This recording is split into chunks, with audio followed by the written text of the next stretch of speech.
Good morning, guys! It's our day 7 here in Seoul, South Korea. And today, guys, we're off to Nami Island. 20, 21, 22.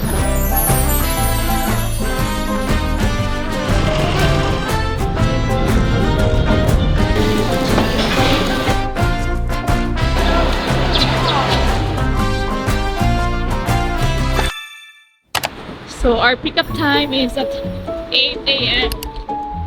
So ngayon, guys, it's currently 7:45 and I think this is our bus. Correct. Yeah, correct. Alright, guys, so we just departed. Exact talaga na 8 a.m. guys. So nalis yung bus. Talaga on time sila dito. And Jude. Jude, Rico, and Daisy, Itam. Influencer. Oh. Vlogging you. Oh my god. So we just arrived in our first stop. It's very cold here, but okay naman yung weather, guys. So ito yung mga kasama namin sa tour, guys. Ayan. Magsistay kami dito ng mga 1 hour and by 10:30 dapat nakabalik na kami sa bus.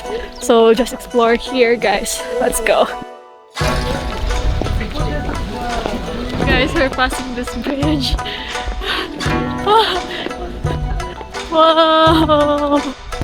Now I know why this is called the morning calm, babe. Why? Because look at the stream of the water there. And also, you hear that? Yeah, the birds. Chirping. Wow, so perfect here, guys. Very peaceful, no? Yeah. Ganda ng lighting, guys, oh. Yeah. Perfect na perfect. Iba talaga yung lighting dito sa Korea, guys. Korea, no? Walang joke. Guys, yung kanilang sunlight, parang ring light lang siya. Nandito pa rin kami sa bridge, guys. Ang dami na naming pictures.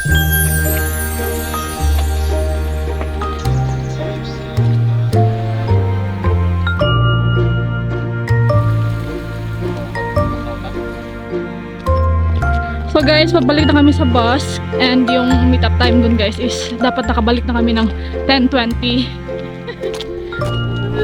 Ganda dito, ang lawak, guys. Hindi namin nalibot lahat ng lugar dito. Kasi kapos sa oras. Kapos sa oras eh, kasi magpipicture ka pa, video. Yeah. Alright, guys, finally made it here sa Rail Park. So there's a cafe. Guys, our ice cream here is perfection. Super sarap. This one. Look at that. And then, papahirapan pa tayo. Alright!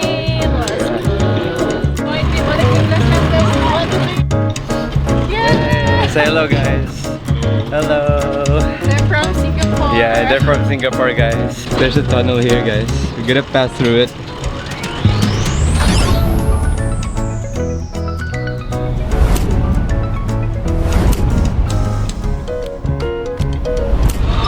The last tunnel, guys. May gusto resto.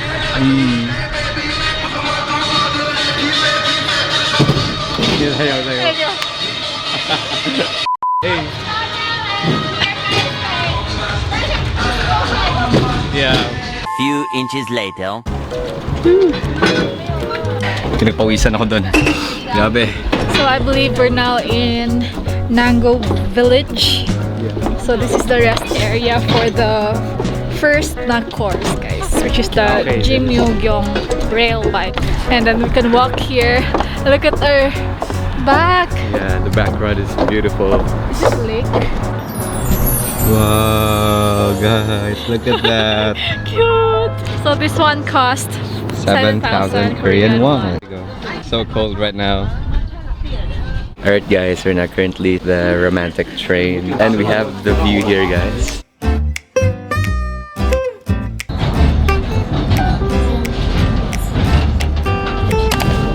Yeah, okay, yeah. So ito, guys, yung binibili na. So our guide brought us here, guys, in this restaurant. So ayan. Alright, guys, so nandito na kami, ready for lunch. So we ordered a spicy and non-spicy. Naluluto na ng aming chicken galde. Alright guys, so we're done with our lunch and we're now heading to Nami Island. Nami Island. We still need to board the ferry guys going to the Nami Island. Morning! Nakalimutan pala namin i-share guys yung experience namin sa lunch dito. Actually guys, yung nabayaran namin sa lunch is how much in babe? 35,000. 35,000 Korean won. Alright guys, when you ride the ferry guys, you must go upstairs. Embrace the cold weather. So ngayon guys, pupunta na kami ng Nami Island. So it will be my first time. So nilook forward ko talaga to.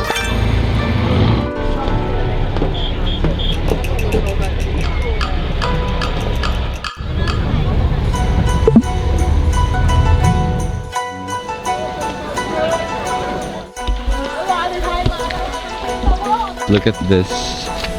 Surrounded by trees. Pero ngayon, color green yung ano no, dahon. Yeah. Pero nag-yellow ba talaga to? Lumidilaw to. Oh. So guys, just a quick trivia. Yeah. So it is stated here that it is situated 63 meters from Seoul in the middle of Han River. It looks like a leaf floating gracefully on top of Chongkyong Lake. Yeah. And this island guys has an area of 460,000 square meter and a circumference of 5 kilometers. Oh my goodness, that is so huge. Nami Island was named after General Nami, a notable figure in Korean history, who courageously fought. So courageously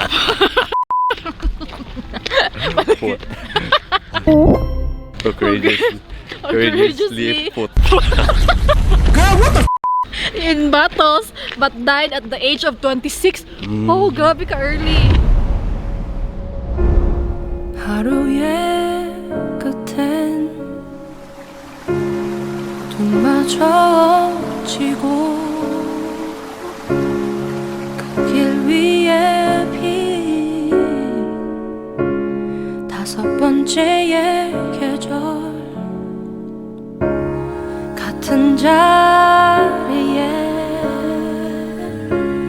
반짝이던 별처럼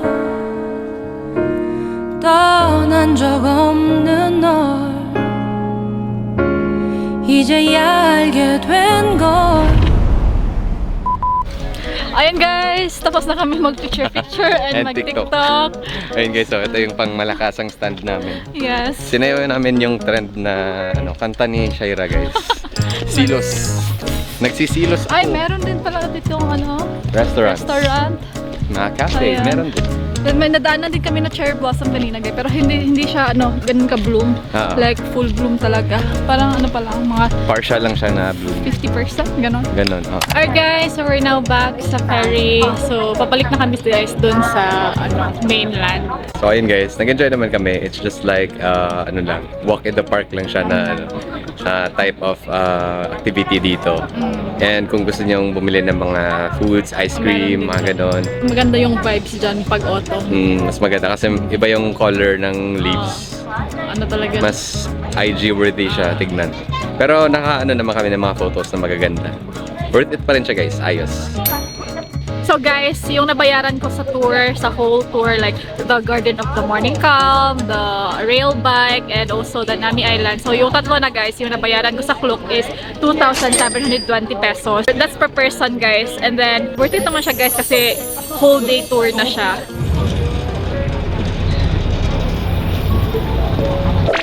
Alright, update. It's currently 6:50 p.m. So we just arrived here at Hongdae. So dito kami binaba guys. Hindi na kasi siya pupunta ng Myeongdong. Myeongdong and Dongdaemun. So ito lang yung stopover nila ng bus na sinakyan So namin. we're just gonna be taking the train Yes, and first we're gonna be strolling around here Hongdae and we will see kung ano yung makita natin dito. Ikaw lang yung hindi naka-jacket, babe. Okay. Grabe. Talo pa yung taga-Korea, no? Sa lahat ng tao dito, siya lang yung naka-t-shirt.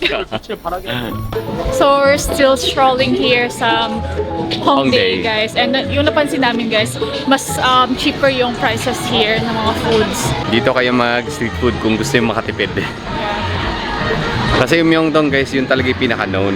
Pinaka-center din siya. Isa rin sa mga napansin namin dito sa Hongdae guys, sobrang daming mga thrift shops, no? Like yung mga vintage na mga brands. Ayan guys, siya na naman ang nakabili. Wala kasi masyadong display ng mga panglalaki. Pero para sa mga babae, sobrang dami. Ang dami choices here for Oo. girls. Dito sa Hongdae guys, napansin din namin, kukunti lang yung mga Pinoy na nandito. Kadalasan sa mga Pinoy andun sa Myeongdong. Taking it deeper and that's how it better be. I never let the comparison get to me. I just remember the promises meant for me. I know the enemy and that he sent for me. So ayan guys, marami na kami nabili. Okay, bili. Nakabili kami Guys, ng sunglasses. nagsisi ako kasi nakita namin yung same lang doon sa nabili ko na jacket, I mean sweater, na merong zipper dito. Guys, sa kanila 13,000 Korean won lang siya. Compare doon dito sa akin na nabili ko is 27,900. Ayan kasi. Sobrang laki ng difference. Dapat nag-ano ka muna, nag-canvas ka muna. Oo, dapat mag-canvas muna kayo. Kasi ayan, lesson learned. Mas gusto ko yung vibes dito. Really? Kasi marami kayong choices sa mga fashion, yung mga vintage na mga damit. Basta guys, meron mga mura. Wag lang kayong bumili kaagad, mag-canvas muna kayo. Kagaya ko, na bumili kaagad. Tapos nung tumingin na kami sa kabilang store, may mas mura pala na 500 pesos, mahigit yung difference. So guys, ayun yung advice namin.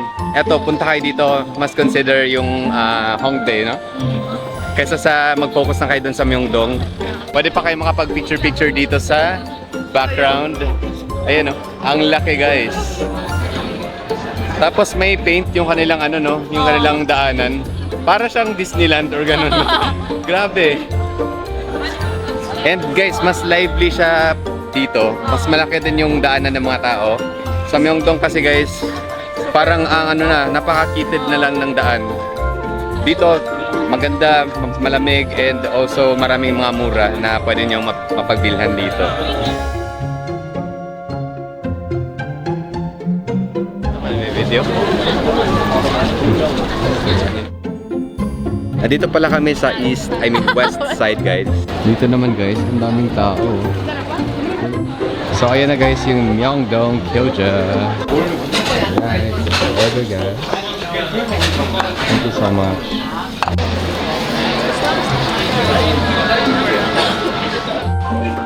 Guys, nalilito pa rin ako kung bibili ba ako ng samba o hahanap na ako ng ibang design.